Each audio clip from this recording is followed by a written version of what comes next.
Okay, let's go ahead and get started with our part 2 of SketchUp. Today what we're going to be doing is also creating an arch. And to begin with, I'm going to go ahead and move my pyramid over. Go ahead, and you do want to create this in the same file. But once again, I am going to be showing you 3 different ways to make your pyramid. And a new tool that you haven't worked with the pyramid yet is the arc tool. So I'm going to go ahead and draw an arc. And when I draw this, I want to go ahead and bring it up. And notice once again that I'm having problems with it being horizontal when I want it vertical. So what I can do, I did make it just vertical right there, but what I can do is I can adjust the point of view, and that's going to make it so that I can see the horizon line, and it makes it easier to draw vertical. So next, after I have my arc done, I'm going to go ahead and draw with the offset. The offset is a new tool that you can make a larger version or a smaller version of what you already have. So I always call it the mini-me. So I'm going to go ahead and take this and I make a smaller one.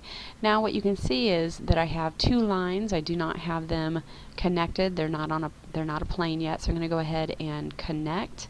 And notice that your tool here, down by your pencil, you'll see that it is trying to give you some clues as to what's happening. And that's good. That's 2-dimensional arc at this point. Now what I want to do is I want to make it 3-dimensional. So as I make it 3-dimensional, I can use my push-pull and I can make it 3-dimensional. Now what we're going to go ahead and do is I'd like to show you another way of how to work with this. So that's one way. I'm going to go ahead and erase everything. I select it. Have it all selected. Now I can delete it. Next, what I'm going to be doing is once again creating an arc. And I'm going to make sure it's here. Now what I'm going to do is I'm going to think of this like a sculptor would. So I have this and it's complete. Now what I could do here is I could draw a second arc. If I draw another arc, let's make sure I'm using the arc tool. I can use the arc on this one once again. Sometimes it's a little difficult to make it even, so that's another place where you would be able to use the offset tool, but there's a little bit of an extra step whenever you use the offset tool. So I'm going to go ahead and show you that. So if I were going to use the offset, what you should notice in this one is that the offset makes a miniature version, and you'll notice that at the very bottom here you have to connect them down to the bottom. So I didn't quite get it where I wanted it there.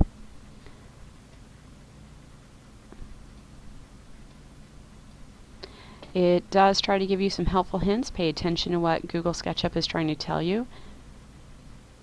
If it's saying endpoint, that's what you're wanting. On edge. There's my on edge. On edge. Okay.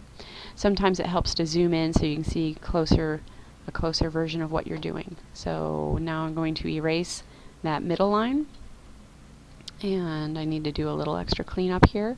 Then what I can do is I can make this 3-dimensional. Once again, it's 3-dimensional. There you go. That's my second type of arc. Now let's go ahead and I want to show you the final and last one that uses different tools and a different way of thinking. Each one of these is correct. You're making the exact same thing. However, there's just different ways to do it and different ways to think about it, which is very common in art. So I'm going to go ahead and on this one, once again, I am creating my arc. I want to make it 3D and standing up. Okay, and what I also did here was I made a foot. This is the bottom portion of what I want my arc to look like from the underneath side. So I kind of made like a little bit of a footprint there. Next, what I'm going to be doing is using a completely different tool. This one is called Follow Me. It follows a path with the selected face. So at this time, if I choose the Follow Me, this is Follow Me. Now what I have here is I'm going to go ahead and this is my selected face. And at this is the selected path, or it's kind of like a trajectory of where you're wanting to take this. So it can go up and it can go over. It's a little finicky sometimes, but there we go. And I just made a 3-dimensional arch. Alright, so just like we did before, you are going to need to use the paint bucket.